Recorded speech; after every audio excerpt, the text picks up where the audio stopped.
consecration of single-minded builders. Let's come back to Nehemiah chapter 1. In Nehemiah chapter 1, you'll find out how Nehemiah heard and what made him to take on the project that he took on, the conviction and the consecration of single-minded builders. I'm looking at Nehemiah chapter 1 from verse 1.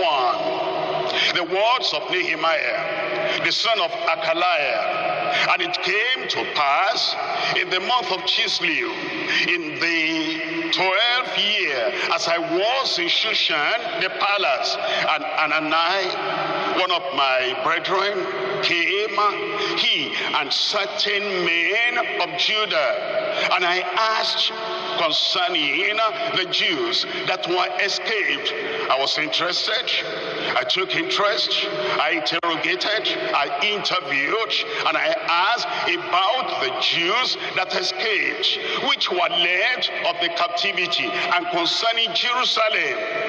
And they said unto me, the remnant that are left of the captivity there in the province are in great affliction and in great reproach, and the wall of Jerusalem also is broken down, and the gates thereof are burnt with fire. And it came to pass in verse 4, when I heard these words, that I sat down and wept. He internalized the message, the breaking down of the wall and the burning of the gate. He said, I heard that, and it did something in me. It broke me down. The broken walls broke his heart. Then he said, I sat down, I wept, I mourned certain days, and fasted and prayed before the God of heaven. If you have a burden in the heart, it will not take long until the people you serve and the people you company with, they will notice. Look at verse 11. In verse 11, O Lord, I beseech thee, let now thine ear be attentive to the prayer of thy servant and to the prayer of thy servants. He wasn't the only person concerned. Other people too, thy servant Nehemiah and thy servants, others, who desire to fear thy name and prosper. I pray thee, thy servant, that's me, that's Nehemiah, this day, and grant him mercy in the sight of this man. I was talking about the king of the land that he served, for I was the king's cupbearer. Come to chapter 2. In chapter 2, you begin to see his concern when the king now gave him opportunity that he will go out and go forth and do something about the wall that was broken down. Chapter 2, verse 1, and it came to pass in the month of Nisan, in the 20th year of Artaxerxes the king, that wine was before him. And I took up the wine, there was a cupbearer, and gave it unto the king. Now I had not been before time sad in his presence. Wherefore the king said unto me, why is thy countenance sad, seeing thou art not sick? This is nothing else but sorrow of heart.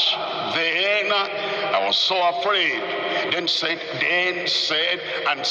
unto the king, let the king live forever. Why should not my countenance be sad when the city, the place of my father's sepulchres, lies waste, and the gates thereof are consumed with fire? Then the king said unto me, for what dost thou make request? So I prayed to the God of heaven. You are following the flow of the story. It was sad, it was sorrow, sorrowful. His heart was broken because of the spiritual condition of the people and because of the physical condition of the people too. And that sorrow appeared on his countenance. And the king asked him, what's the matter? What's happening to you? And then he said, I'm sad for one thing. I'm well placed here. I have a job here. I have a lucrative job. I have money. Everything is all right. But the city of the people of God and the city, the siege of the God of Israel, broken down, and the walls are broken down. That's why I'm sad. And the king said, what are you asking for? What's your request? What do you want? He said he was afraid, but he prayed. And then the king eventually gave him chance, and he went to Jerusalem. If you have a burden for the people of God, if you have a burden for the glory of God, the Lord will open the door for you. You will reach out to the people, and many will come into the kingdom, and the glory of God will be fulfilled in Jesus' name.